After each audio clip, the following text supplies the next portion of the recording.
আজি আপোনালোকলৈ খুব ধুনীয়া এটা ৰেচিপি লৈ আহিছোঁ। সেইটো হৈছে কলকাতা ষ্টাইল ফিছ কাৰী ৰেচিপি।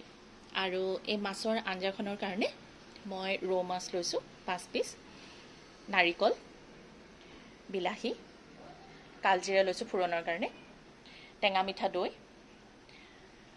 পোস্ত, সৰিয়হ, জলকীয়া, নিমখ, হালধি আৰু মিঠাতেলটো আছে।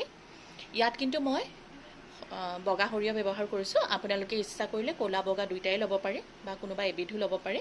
সৰিয়হতকৈ পোস্তৰ পৰিমাণটো অলপ বেছি লৈছোঁ। এতিয়া প্ৰথমে মই মাছখিনি ধুই নিমখ হালধি সানি ফ্ৰাই কৰি ল'ম। আৰু তাৰপিছত মই সৰিয়হ, পোস্ত, নাৰিকল, দৈ এইখিনিৰ এটা ধুনীয়া পেষ্ট বনাই ল'ম। মাছখিনি ভাজি ল'ম। বহুত বেছি ডিপ ফ্ৰাই নকৰোঁ।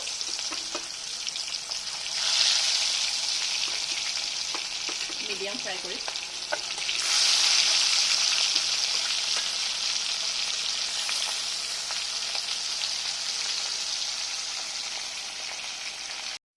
মই এটা মিক্সি সৰু বাতি লৈ লৈছোঁ। ইয়াতে মই প্ৰথমতে নহৰু কেইফুটা দি দিম, নাৰিকল দি দিম। নাৰিকলৰ মই পিছফালৰ ক'লা অংশবোৰ এৰুৱাই লৈছোঁ। এয়া চাওক, প্ৰতিটোৰে এৰুৱাই লৈছোঁ।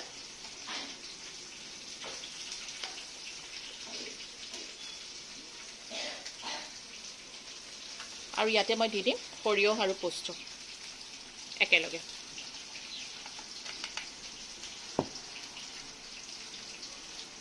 এইখিনি ব্লেণ্ড হৈ যোৱাৰ পিছত মই ইয়াত আকৌ দৈ দি পেলাই এইখিনি ভালকৈ পেষ্ট বনাই ল'ম। এইখিনি মই এনেকুৱাকৈ পেষ্ট বনাই লৈছোঁ। চাওক, খুব ধুনীয়া হৈ গৈছে।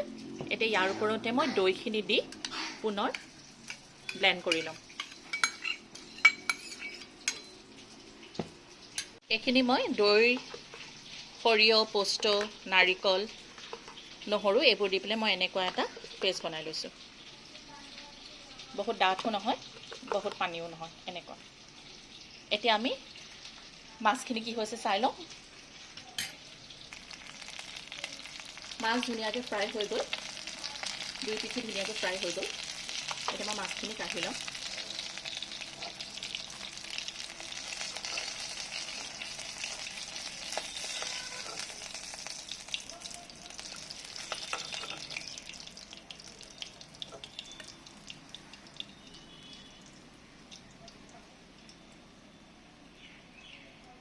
মাছ ভজা তেলখিনিতে তেল গৰমেই হৈ আছে। ইয়াতে মই কালজিৰাখিনি দি লওঁ।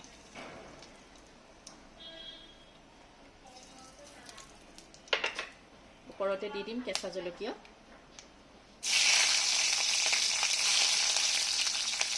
আৰু ইয়াতে মই কাটি থোৱা বিলাহীখিনি দি দিম। এনেকৈ কিউব আকাৰত কাটি লৈছোঁ, এইখিনি মই দি দিম।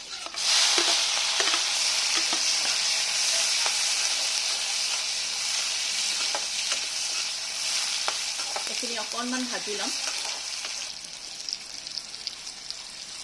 বিলাহীখিনি অকণমান ভজা ভজা হৈ গৈছে। ইয়াতে মই অকণমান হালধি দি দিম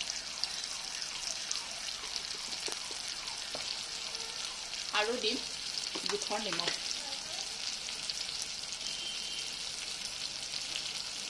এয়া আধা চামুচ নিমখ দিছোঁ।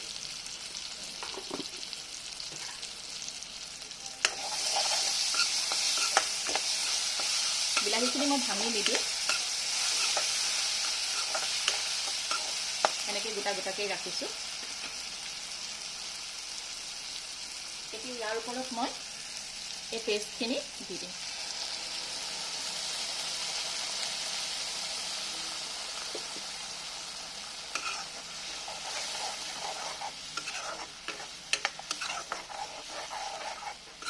অকণমান সময় ভালকৈ লৰাই ল'ম, মিক্স কৰি ল'ম।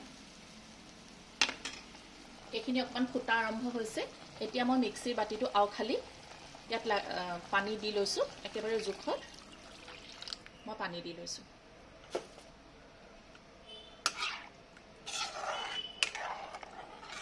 এইটোত আমাৰ মাছৰ তৰকাৰীবোৰৰ নিচিনাকৈ বহুত বেছি পনীয়া পনীয়াকৈ খোৱা নহয়, অকণমান ডাঠ ডাঠকৈ খোৱা হয়। এইখিনি এতিয়া মই ভালকৈ উতলিবলৈ দিম। তৰকাৰীখিনি খুব ধুনীয়াকৈ উতল আহি গ'ল। চাওক কি ধুনীয়াকৈ উতলি আছে। এতিয়া মই ইয়াতে মাছ দি দিম। মাছ দি প্ৰায় 3-4 মিনিটৰ কাৰণে ভালকৈ উতলিবলৈ দিম। ৰংটো চাওক কিমান ধুনীয়া আহিছে আৰু খাবলৈতো ক'বই নালাগে, খুব ভাল হয়। আপোনালোকে এনেকৈ বনাই খাই চাব, খুব ভাল লাগিব। বনাবলৈও সহজ, সময় বহুত কম লাগে।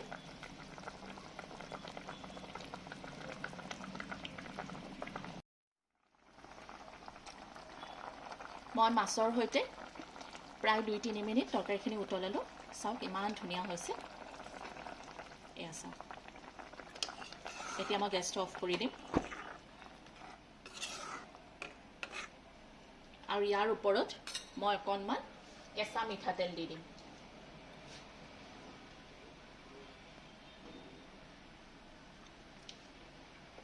এইটোৱে আঞ্জাখনৰ সোৱাদটো আৰু ভাল কৰিব।